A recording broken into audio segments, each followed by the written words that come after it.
perempuan lagi. Yang kerudung hitam, silakan. Nanti kita lihat ya. Ya, silakan.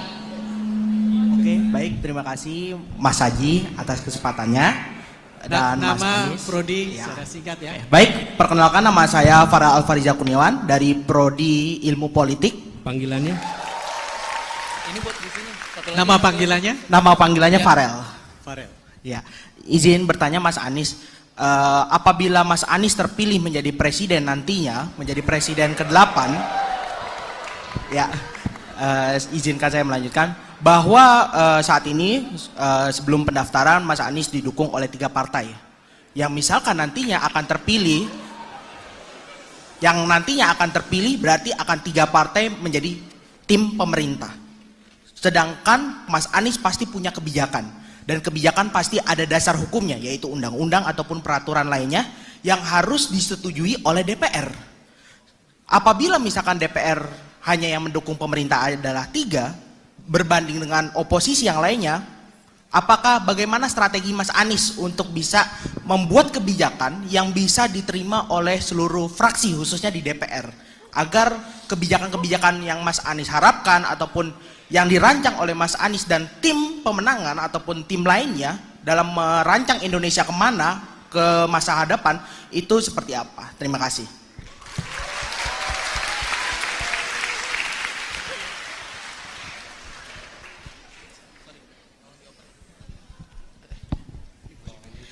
Sebelumnya selamat pagi menjelang siang semuanya.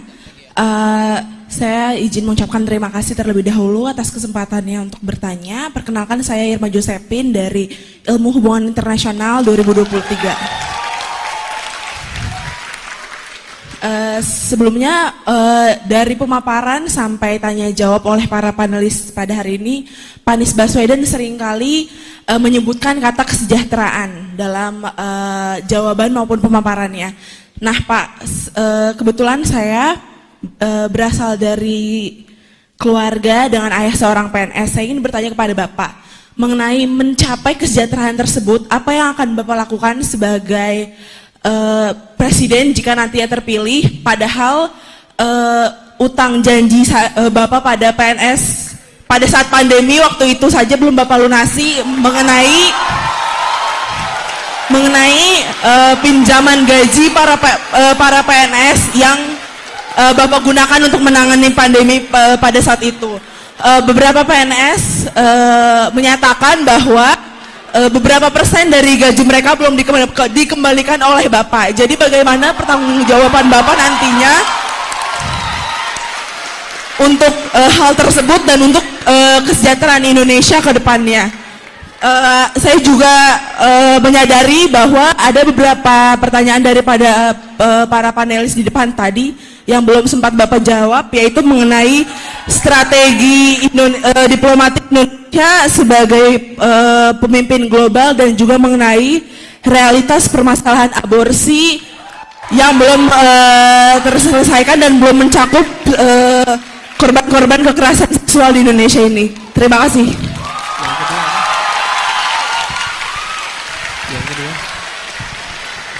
Yang kedua tadi apa yang global ini?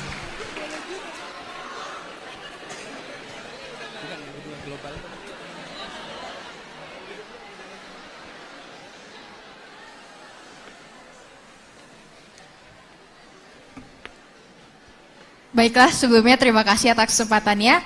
Perkenalkan, nama saya Alia Al-Kautsar, saya dari jurusan Antropologi Sosial.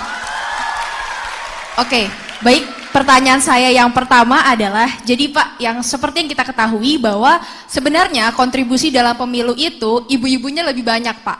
Jadi kalau kita bisa lihat, kalau misalnya lagi pada pemilu tuh, pasti lebih banyak ibu-ibu yang banyak kontribusi kan, kayak ayo kita pilih Pak Anies, ayo kita pilih bapak-bapak yang lain dan sebagainya. Tapi Pak, apakah sebenarnya para ibu-ibu ini sudah mendapatkan semacam sosialisasi gitu Pak? Sepertinya tuh sebagaimana sih Pak, seorang pemimpin yang baik itu seperti apa dan apa yang sebenarnya Bapak sedang tuju? Dan pertanyaan saya adalah, apakah sebelumnya sudah ada sosialisasi mengenai untuk memilih pemimpin yang tepat untuk masa depan nanti kepada ibu-ibu khususnya Pak?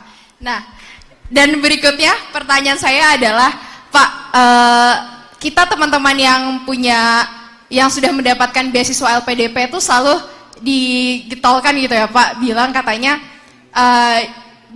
kuliah yang jauh jangan lupa pulang. Tapi gimana kalau misalnya kita ketika pulang sumber dayanya tuh tidak mengkualifikasi kita sebagai seorang mahasiswa Pak. Jadi kita selalu diberi tahu bahwa ayo pulang, berikan dampak ke negara kita sendiri. Tapi ketika kita pulang justru kita sebagai SDM yang berkualitas malah disia-siakan Pak. Jadi bagaimana Pak kontribusi negara untuk kita sebagai SDM yang memang berkualitas? Terima kasih. Terima kasih. Terima kasih ya, 3 penanya mahasiswa. Pak Anies, kalau panelis-panelisnya yang bertanya saya agak tenang. Kalau mahasiswa yang bertanya saya nggak begitu tenang nih Pak Anies. Udah bener Pak, begini Pak. begini. Sudah seharusnya seperti ini. Ya, harus Iya. begini ya. Betul. Harus begini. Terima kasih. Silakan Pak Anies. Ya. Di sini letak serunya kampus, Bu. Jadi ada kebebasan berekspresi. Nah, pertama begini, Farel, terima kasih. Ketika tadi Farel cerita tentang partai yang mengusung, lalu bagaimana nanti mengatur kebijakannya.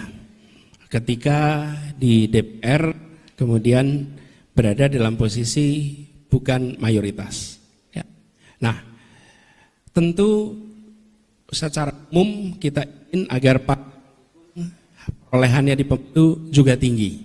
Itu prinsip nomor 1. Karena itu yang diperjuangkan bukan hanya eksekutif, tapi juga legislatif.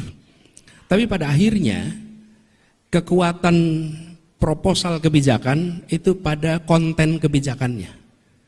Ketika kebijakannya itu berorientasi kepada masyarakat banyak, memberikan manfaat, maka eksekutif, pemerintah, itu bisa mengkomunikasikan pada publik dan meminta dukungan publik. Karena untuk kepentingan masyarakat.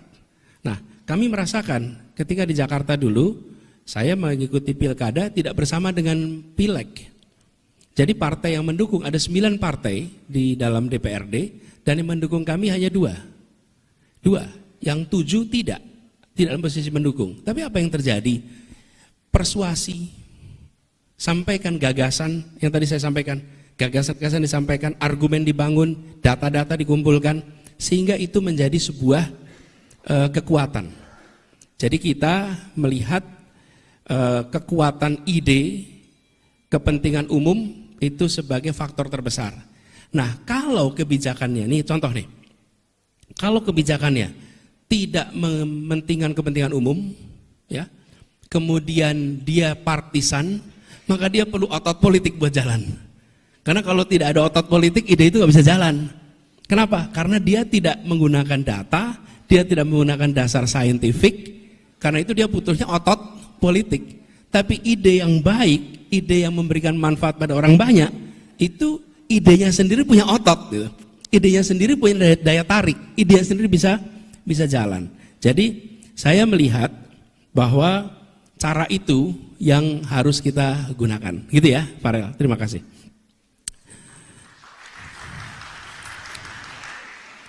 Jadi, nah kemudian pertanyaan yang kedua dari namanya Septi ya. Septi, terima kasih atas pertanyaan itu. Saya ingin ceritakan bagi yang tidak tahu konteksnya tentang pertanyaan gaji ASN PNS yang ditahan. Bicara kesejahteraan, bicara ini. Saya ingin sampaikan, ketika terjadi pandemi, maka pemerintah daerah, termasuk pemerintah pusat, harus melakukan penggeseran anggaran. Untuk apa?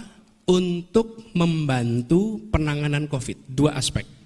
Aspek kesehatan dan aspek jaminan sosial. Kenapa jaminan sosial? Karena warga diminta untuk di rumah. Dengan warga diminta untuk di rumah, maka mereka tidak bisa banyak sekali warga yang tidak punya pendapat rutin. Mereka yang pendapatannya harian otomatis hilang pendapatannya. Yang pendapatannya bulanan, mereka masih bisa mengandalkan gaji, pekerjaannya masih dipertahankan. Ya. Nah, di Jakarta, jumlah penerima bantuan sosial di Jakarta itu jumlahnya 900.000 yang normal. Ketika terjadi pandemi, maka tukang bakso tidak jualan, kaki lima tidak jualan, nggak jualan, semua itu berada di rumah yang asalnya 900.000 yang harus ditanggung oleh pemerintah karena berada di dalam posisi tidak punya pendapatan yang cukup, itu meningkat angkanya sampai sekitar 3,3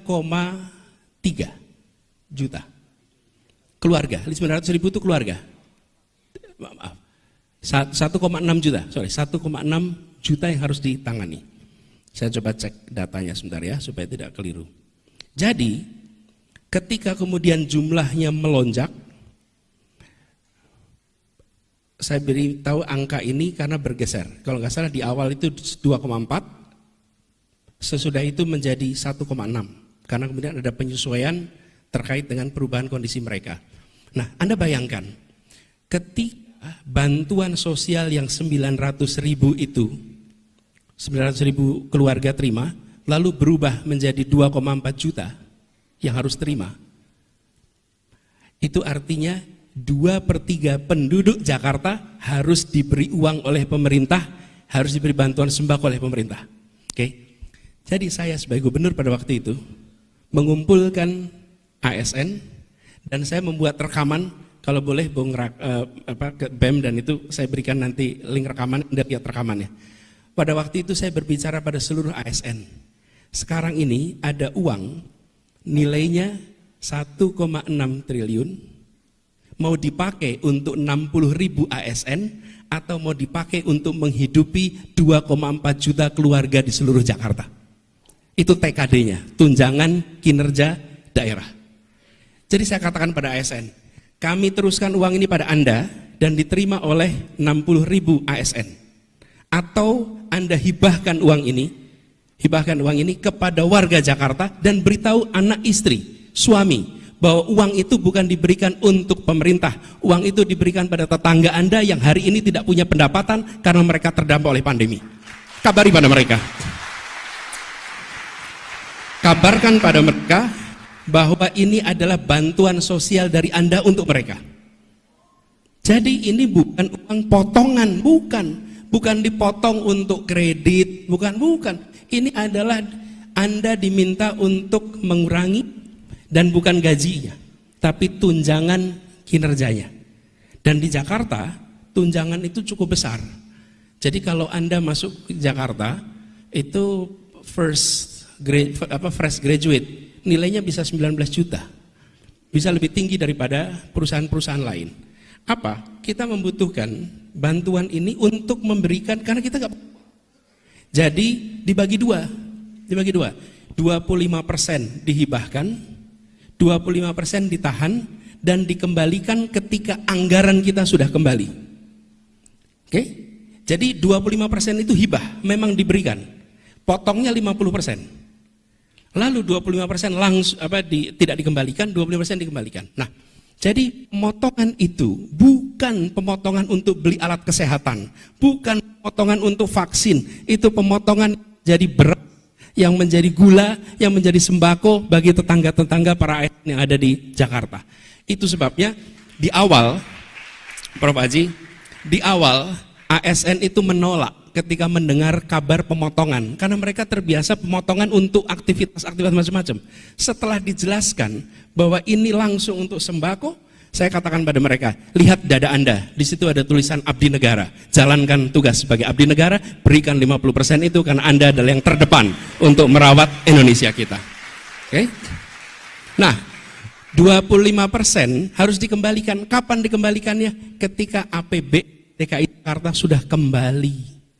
Kenapa? APBD kita 80 triliun, kontraksi, kehilangan kehilangan tinggal 48%, kehilangan 52%. Anda bayangin, tidak pernah ada dalam sejarah. Dan saya merasa bersyukur sekali, Tuhan mentakdirkan saya menjadi pemimpin di Pemprov DKI Jakarta ketika menghadapi hantaman yang luar biasa itu. Itu pengalaman menghadapi sebuah krisis yang beyond imagination. Kalau Anda, Pak Rektor, Pak Dekan menerima atau hilang 50%, apa yang dikerjakan coba? 50% hilang coba. Saya bersyukur Tuhan mentakdirkan itu. Dan ini adalah bentuk-bentuk kekayaan pengalaman. Dan sekarang pelan-pelan uang itu harus dikembalikan. Karena hilangnya itu banyak, bayangkan 80 triliun, kehilangan 52%, pelan-pelan itu kembali. Jadi bagi ASN yang hari ini belum terima, it's a matter of time uang itu akan dikembalikan. Begitu APBD-nya kembali, uang itu dikembalikan. Tapi ingatlah bahwa uang itu dikembalikan semata-mata karena dulu dipakai untuk menghidupi tetangga Anda yang tidak bisa makan, tidak cukup pendapatan karena terdampak oleh COVID. Itu ceritanya.